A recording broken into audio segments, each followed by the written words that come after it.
Today is an important day for the Clarks. After 10 months, Mrs. Clark is finally going to give birth to her child. Everybody in the region knows Mr. Clark of the Clarks. That famous and serious judge lives here. After a few hours, the nurse delivering the child walks out from the room with an awkward expression on her face and goes to Mr. Clark's office to see him. Mr. Clark, the nurse looks at him with a shocking expression on her face. Yes, what is it? Mr. Clark looks at the panicking woman as he frowns. You might need to see it yourself, Mr. Clark. What is it that needs me to go take a look at it? Why not tell me now? Well, your child seems to be a bit special. The two arrives at the room where Mrs. Clark is taking a rest. She's lying on the bed, and next to her is Mr. and Mrs. Clark's child.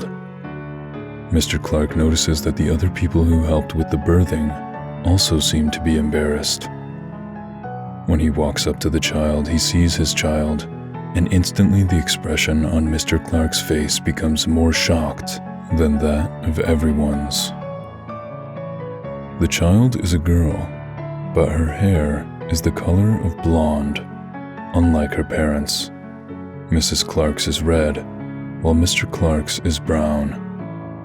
The most surprising thing, however, is that the girl has a pair of terrifying eyes. Her eyes are all black, the pupil, the white of the eye, pure black. What monstrous creature is that? Mr. Clark shouts furiously. Nobody talks back. Suddenly, Mr. Clark grabs the still resting Mrs. Clark. You didn't mess with other people, did you? Or how can you give birth to such a monster? Mrs. Clark is very weak right now, Mr. Clark. Please, like I care about it. Mr. Clark throws her back onto the bed. Tell my lawyer to come here, concludes Mr. Clark as he leaves the room. A few days later, Mr. Clark's lawyer, Taylor, arrives. Mr. Clark, about your daughter. She certainly is your daughter without doubt.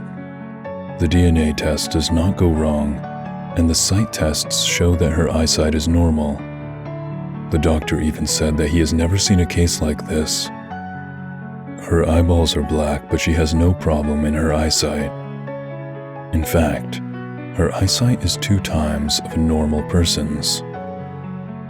Taylor, standing in front of Mr. Clark's desk, hands him a stack of documents on the girl's information. But she's a monster.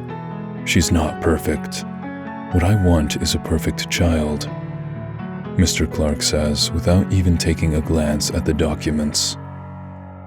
Then, what should we do? Hand her to the orphanage? Taylor asks. No, that would affect people's impression on me. If that's the case, then I shall not let her go to school. I will recruit tutors to teach her. Don't let anyone see her. Oh, also, tell the nurses who helped deliver the child not to tell anyone about this. This is a very bad issue to our family.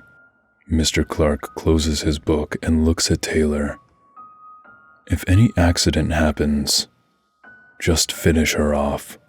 She is a failure, after all. Years later, Dina Angela, the extraordinary girl, is now 13 years old. She doesn't like to talk, possibly because she was locked up in the mansion all her life by her father, therefore became anti-socialized. Dina knows that her father is a very famous judge and that he does things very fairly, always look at things in a neutral point of view. However, he always seeks for perfection on everything, which is why he has a very bad relationship with Dina. Despite knowing that her mother and father were never so well with each other before she was even born, it can't be changed. Both of their parents decided the marriage themselves that time. Dina has never stepped outside before because of her eyes. She gets herself a mirror and looks at her eyes. They are pure black, but looking closely, she actually sees little sparkles in them, like a small galaxy. She's often fascinated when looking into her own eyes. Her blonde hair is short and messy, but she usually has them brushed whenever her father is around, though it's usually her mother who brushes them. For Mrs. Clark, she never cares much about how Dina looks. She is always on her daughter's side, always think for her. Of course, she always knows what her husband, who does not like Dina at all, is up to. Dina doesn't have any friends. Her father has been imprisoning her for all her life, and even though the house is really huge, she still feels very lonely. She used to have thoughts on making a friend or like a certain boy, but it seems impossible in this situation. Currently, the only person that supports her is her mother, Mrs. Clark, so she really adores her. Dina thinks about these things as she watches the kids playing around from the window. Suddenly, someone knocks on Dina's room door. "Come in." Mrs. Clark comes in and says, "Dina, I will be going to the department store later. Do you want me to buy anything for you?" Mrs. Clark says as she looks at Dina, "No thanks." "But dear, you haven't been eating anything recently, and you seem thinner than before. I'll buy you something to eat later." Mrs. Clark left the room before Dina can even stop her. "I told you I don't want it." Despite saying no, Dina actually wants to try something from outside. Clothes, food. Everything is not interesting for her now. She wants to try something from the outside world. But no, Dina knows that ever since she was born, a maid was employed by my family. Her name is Maisha, and her job is to take care of Dina. But the maid's job is actually, in fact, to be Mr. Clark's bodyguard. He spent a lot of money to recruit this woman, who has loads of criminal records, to prevent Dina from causing trouble, as well as to protect him. After all, who knows what Dina will do to him? Thinking to this point, Dina giggles and thought, if I can, I would want to kill him. It will be Christmas in a few days, but Dina isn't excited about it, since she always spends Christmas as if it's a normal day. For her, it doesn't matter whether she has celebrated it or not. Fortunately, whenever it's her birthday, Mrs. Clark would always prepare a small cake to celebrate with her. If she hadn't done so, Dina would have forgotten how old she is. Since there won't be having any tutoring today, let's do what I usually do, Dina thinks. She stands up from her bed, leaves the room, and starts wandering around the house. Even though Mr. Clark locked her up in the house, he never said anything about not letting her walk around the house. It's a good thing that the house is large, and that the family is pretty much the richest in the region. But Dina isn't complacent just because of that. Also, Dina is utterly disgusted by arrogant ones who cares for their pride. Dina always visits Mr. Clark's collection room, and even though he strictly forbids Dina to enter that room, she will always sneak into it. In that room, she can stay for a long time, because there is one thing that really catches her eye: a pure white sword. That sword is placed in a glass case and is isolated from the other collections, as if it's something really special. Whenever Dina gets close to the sword, it creates a soundless resonance, and that sword always shines in a silvery white color. Dina would stand for hours to watch that sword.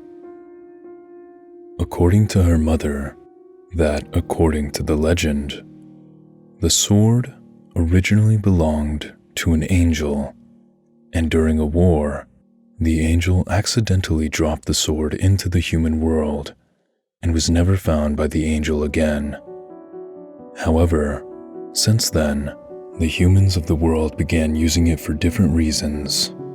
It was once used to kill, to protect, for personal benefits, etc. Thus, the sword was passed down like this for many, many years. There is also a rumor about the sword considering one who builds a good relationship with it, its master, for eternity. Such a beautiful sword. If only you are mine. Dina's black eyes reflect the image of the sword. She places her hands onto the glass case and feels as if she's getting sucked in. Suddenly, she hears footsteps coming close, so she hides herself. The door opens and someone comes in. It's Maisha. She's doing her daily patrolling. It is obvious that she's looking for Dina, since Dina left the room without her permission. To have Dina's action restricted this badly, she stares at the maid with a hateful look. Dina comes out from where she was hiding as soon as Maisha leaves the room. In the evening, Mrs. Clark returns home with lots of things she bought from department store. Almost all of them are daily supplies. Unfortunately, she meets Mr. Clark, who doesn't show up often, at the front door.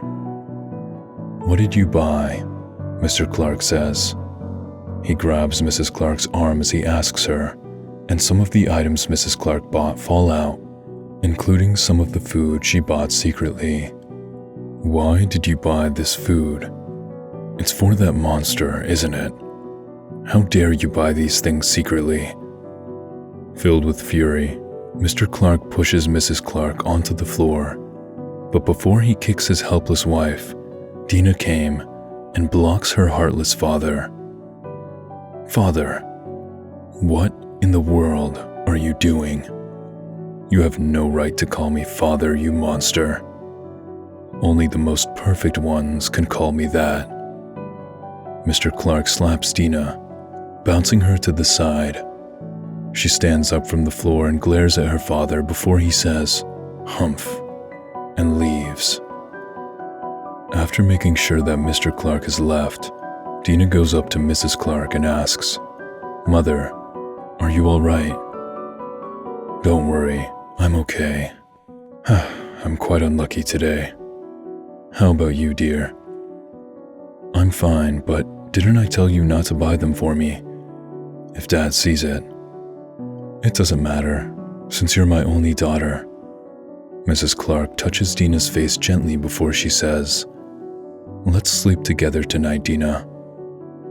The truth is, Mrs. Clark cannot escape her husband's bind even if she wanted to.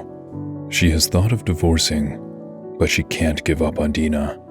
And even if the divorce was successful, it is likely that Mr. Clark would not let them go for good. "Mother," Mrs. Clark sits on the bed, while Dina lies down on her mother's lap. "Yes." Mrs. Clark touches Dina's hair softly. "Mother, do you hate me?" "My eyes." Dina looks at her mother with her pure black eyes. "Of course not. Mother really loves your unique eyes. You're my angel after all." Angel. Dina suddenly remembers the sword in the collection room. "Mother, do you want to escape from this home?" "Yes, I've always wanted to." "Then let's run away together." Dina sits up. "Let's leave this place. Then we'll find somewhere where no one will ever find to live in." Dina holds her mother's hand. "But Dina, your father is a famous person, and he knows a lot of people. So if he was to find us, we'd definitely be in a very bad situation." Mrs. Clark says as she lowers her head. "But Mother, do you really want to live under Father's harsh treatment? You and I both know that one day I will be finished off by Father, so let's escape this place before that happens." Dina's eyes are filled with flames of her passionate feelings, and as her mother sees Dina's passion, she holds Dina's hand and says, "All right." Seeing her mother determined too, Dina says, "Then we'll run away on the Christmas Eve. I've prepared the plan already." Dina then tells Mrs. Clark about her plan until sunrise. Time flies, and the day of the Christmas Eve has come. Dina and Mrs. Clark will be escaping this house today. This house is no longer home, but hell. The master of this home is a judge, and he is the law. Anybody who goes against him will no longer live on. Dina has been waiting for this day.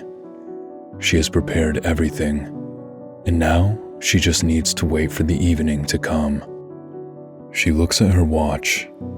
It is now 5 o'clock in the afternoon. I think it's time. Dina takes out a pendant. It is a photo pendant. She bought it secretly by sneaking out from the house to a newly opened antique shop near their house.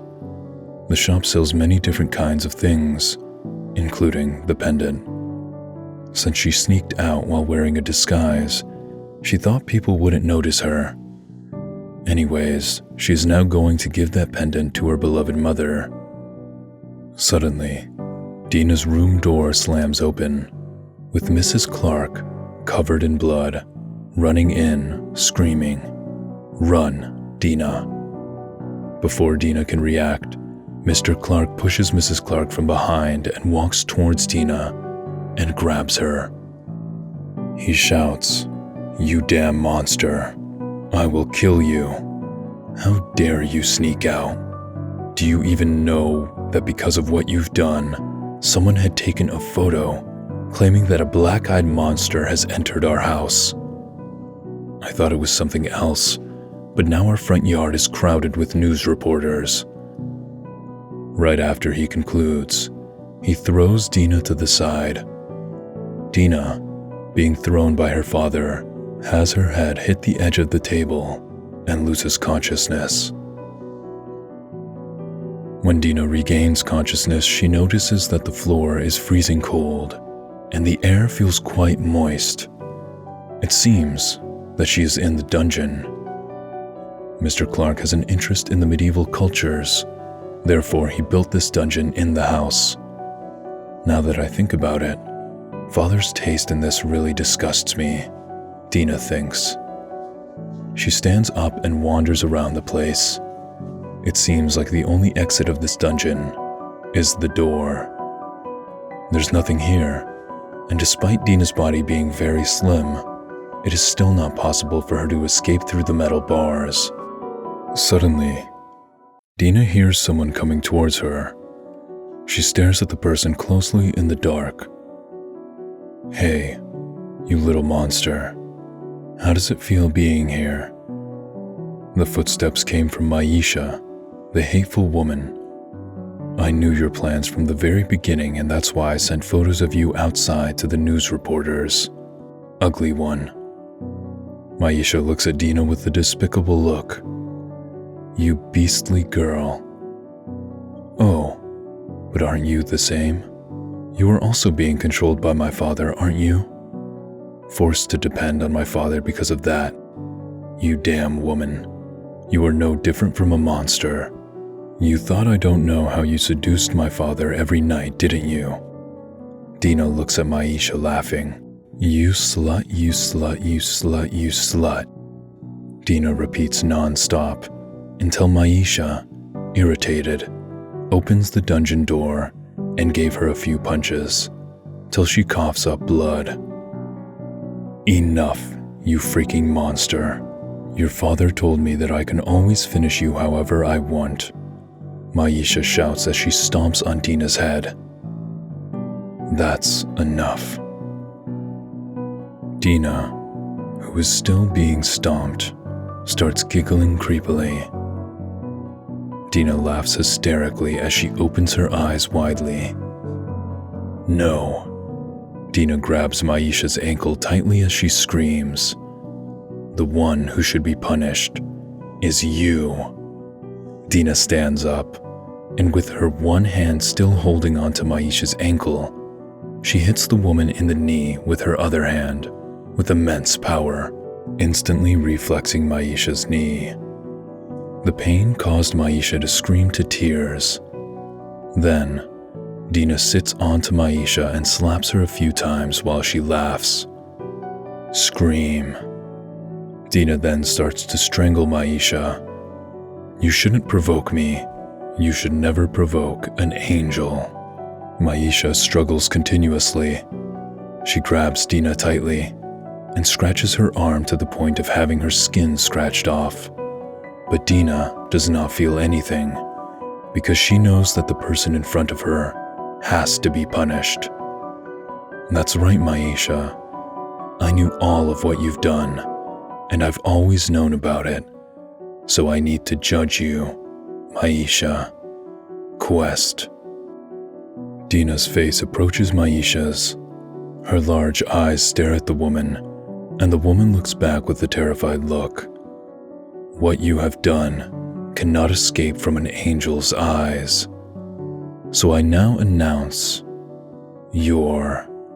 Dina strangles Maisha even harder as she whispers to the woman's ears. Guilty. Dina tightens her grip as Maisha's eyes turn white. Now everything is quiet. After making sure that Maisha isn't breathing anymore, Dina stands up, excited, and says, Ooh, I killed someone. I killed someone. Dina laughs hysterically as she hugs herself because she has finally done something she has always wanted to do.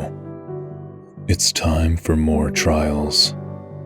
Dina immediately switches back to her serious personality.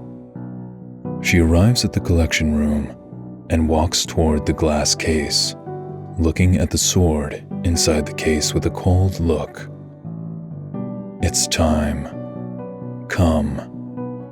Even though she said she will leave this place, but she has changed her plans. She will finish this, once and for all, and leave this place along with her mother. An hour later, Dina, covered in blood, arrives at Mr. Clark's office. Father. She opens the office door slowly, but sees no signs of her father. However, just before she is about to leave, she sees someone lying on the floor. Just when she can see that person clearly, she cries. Mother. Dina runs towards her mother and holds her up. Her mother is covered in wounds and is stabbed with a knife. She is no longer breathing. No, no, no. Mother. Nothing's left for her. Even beloved mother has gone. Dina cries as she hugs her mother, but then she notices the reflection on the sword. Someone is approaching her, and she recognizes him.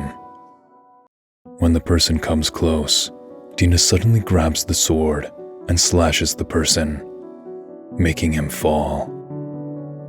Hello, Father.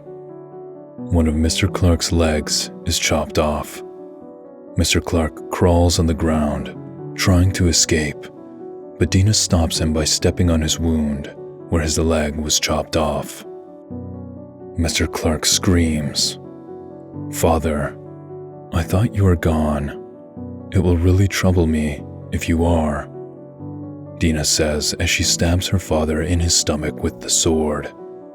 She stabs, stabs, and stabs, making her father excessively bleed.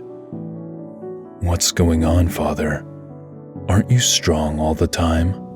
How can you get so low by a monster? Dina's eyes are filled with crazy and murderous thoughts. You know, it feels so nice to judge and sentence people. Maybe I'll become a great judge someday. Dina swings her sword. judge. Like hell will a monster become a judge. A judge is only suitable for those who are fair and perfect. Mr. Clark pants. Dina then points the sword at her father and says, "Then are the things you've done ever the fairest? I am way better than you. Way too much." Dina stabs her father harshly every time she says a word. His organs flow out from him, and they are either being minced or mashed by Dina. Mr. Clark, suffering from severe injury and excessive bleeding, glares at Dina and shouts, You monster." Monster? No, no, no. I am an angel that is born to punish you. Dina raises her sword. Danny Clark, I now announce you're guilty. Dina slashes with her sword, chopping her father's head off before he has time to react. The man's body collapses as his head falls to the ground. Dina picks up her father's head, talking as she looks at it. "Father, I knew everything. What you have done so far are all being seen with my eyes, even if you don't treat me like a normal human." Dina throws the head into the burning hearth. She laughs. For some reason, Dina notices that her blood is boiling and that she adores everything she has done. That's right. She now considers everything reasonable. She grabs the sword tightly, shaking her hands and shivering at the same time. She has lost her mind. While humming, Dina puts her mother's corpse into a suitcase. "Don't worry, Mother. I will find a nice place to bury you," Dina says to her mother's corpse as she gently touches her mother's hair. Dina changes her clothes into white ones, which show her white complexion. Then she prepared herself and the sword, which is creating a resonance that seems to express the joy for Dina. Is that so? That's right. I am now your master. I am an angel. I have the right to decide whether people live or get killed by me. Dina swings the sword as she talks to it. She leaves the house with the heavy suitcase and walks towards the forest. She looks at the burning mansion before she steps in. She smiles with satisfaction and disappears into the forest. There was a fire at the Clarks' mansion last night. When the policemen and the firefighters arrived, they discovered large amounts of dead, decapitated corpses. The policemen suspected that most of the corpses were the servants of the Clarks. Of course, they also found Mr. Clark's body, with his head burnt to the skull, discovered in the hearth. Mrs. Clark's body was not found, but she is also suspected dead, as they found her blood in Mr. Clark's office. Taylor, Mr. Clark's lawyer, was also found dead after the fire started. He also died from decapitation. Mr. Clark's neighbor was questioned whether the family had a child or not. All of them answered no. No data shows that the Clarks had a child either. A month later. Good morning. This is David Starter here at Morning News. It seems that a few people have witnessed a sword-wielding girl in white last night. Let's ask some of the witnesses about the incident. She's an angel. I saw her wings. She's a head-carrying white ghost. She is here to judge us. She's going to take our lives. A man who's watching the news laughed in front of the TV and says, Angels. It must be a lie made by stupid people. Like hell, angels exist in this world. He walks into a dark alley to smoke. and just before he puts the cigarette in his mouth, he is pushed to the wall by someone. Using the very dim lighting, he sees a girl in white. Wait, can you be? The man struggles as he speaks, but the girl cuts in before he can end the sentence. Shh, you need to be quiet during a trial. Now, how dare you defy an angel? Because of this, I now announce you.